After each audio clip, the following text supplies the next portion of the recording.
Freedom Tunes. I'm a brilliant intellectual. As am I. The two of us are sick and tired of dealing with troglodytes and have moved into a bomb shelter so we don't catch the stupid. To stay sharp, we spend our days pursuing the pastime of true intellectuals, debunking YouTube videos. We are the Debunkers.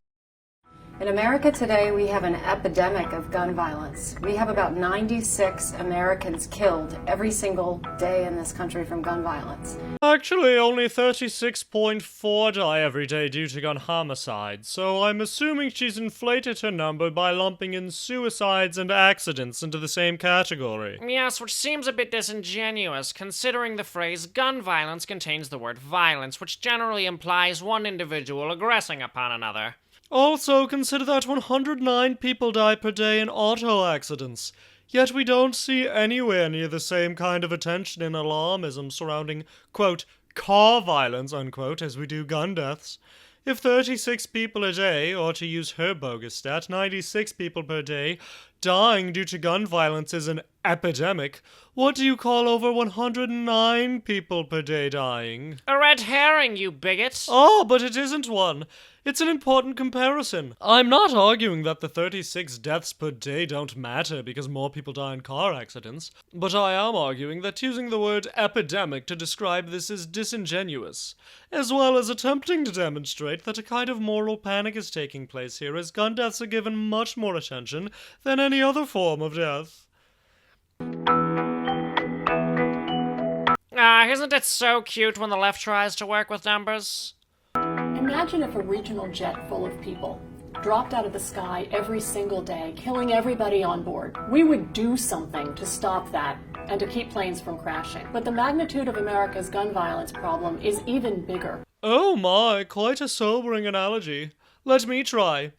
Imagine if someone were to propose a law to take flying privileges away from competent pilots, and so only morons who were doing so illegally were able to fly, and as a result the number of deaths due to plane-related accidents rose, but you just blamed it on those of us who saw how stupid your laws were in the first place. Oh no, here's an even better one.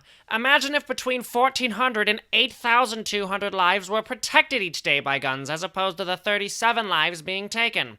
In other words, imagine if not infringing upon the Second Amendment potentially saved between 10 times and 221 times as many lives as it risked.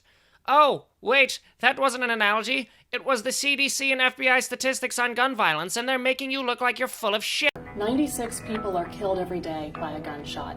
And yet, we've done very little as a nation to stop that public health epidemic over the last few years. Wrong! We have many laws and regulations surrounding what kind of guns citizens can own, how often they can purchase them, and who they can sell them to, etc. Yes, see, here's the problem.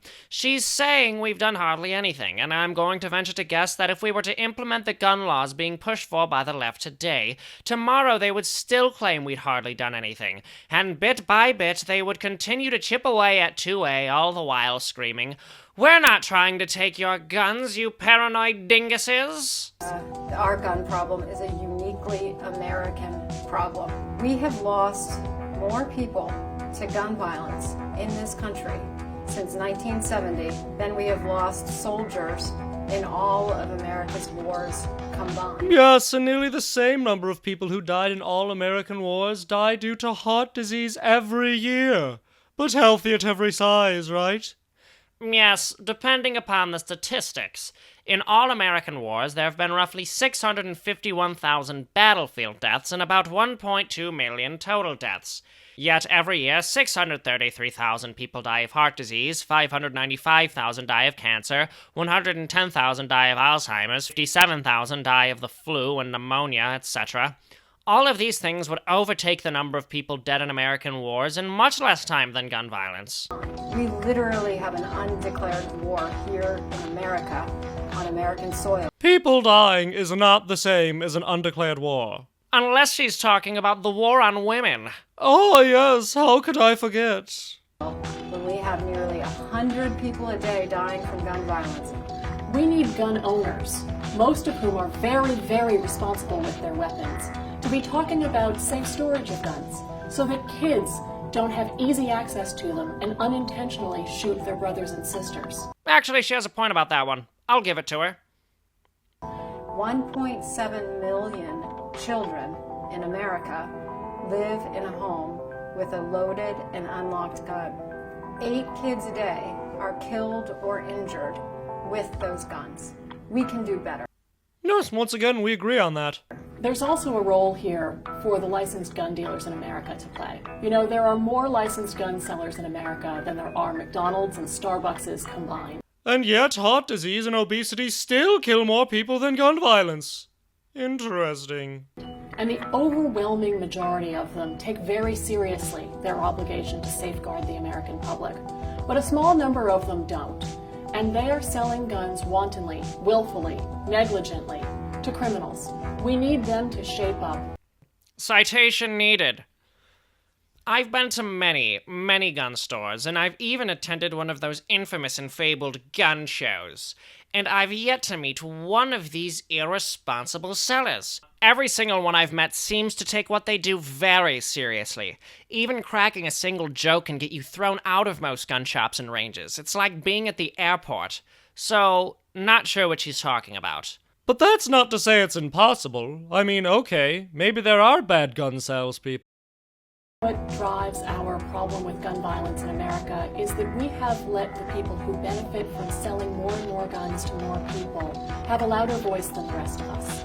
It actually shouldn't surprise us that the gun makers and gun sellers who are in the business of selling guns resist any effort to reduce the number of people who can buy guns or the ways that they can buy them. And they're not the only ones. Us troglodytes who buy guns also resist these efforts to reduce the number of people who can own weapons. It's almost as if those who believe in the Second Amendment right to keep and bear arms don't want said right to be infringed upon.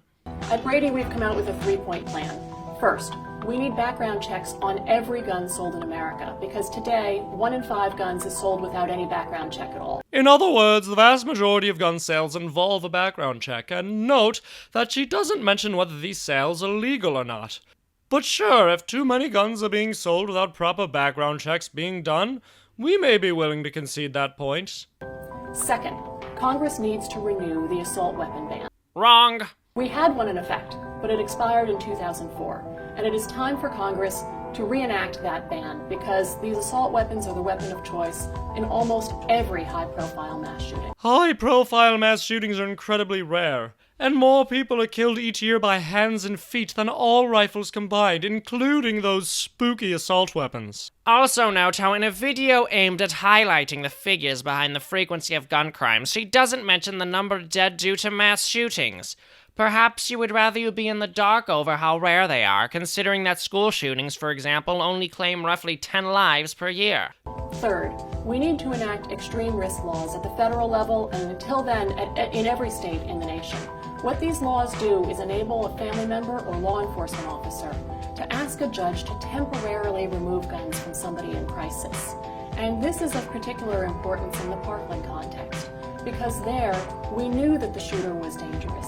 He had been reported to the police. Yes, he had been reported to the police, and they came to his house 36 times, and didn't slap him with a charge once, despite the fact that a criminal record would have prevented him from owning a gun. It's almost as if all the laws were in place to prevent this shooting, but law enforcement failed at every level possible. Many, many times by school officials and family members and others. And yet the police were powerless to do anything about it because Florida didn't have one of these extreme risk laws. No, the police were not powerless. They could have slapped him with a charge and prevented this a number of times, but never did so. They also could have run into the school to prevent him from taking more lives while he was shooting it up rather than standing outside. They could have kept a closer eye on him knowing he was dangerous, but they didn't. Absolutely laughable that one would imply that the ever-growing police presence in our lives would be more benevolent if only we would give them more power, despite the fact that they had all the power they needed to prevent this and did nothing. You don't reward that with more power! Ah, yes, but you see, the true cause of this shooting is that there just weren't enough laws for the Parkland police to not enforce.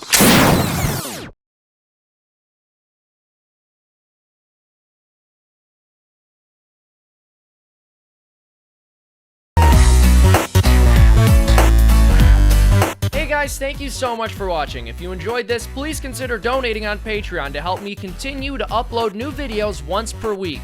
I can't keep doing this kind of thing without a steady flow of donations, and my Patreon base has been a massive help. So please consider joining them. Thank you so much.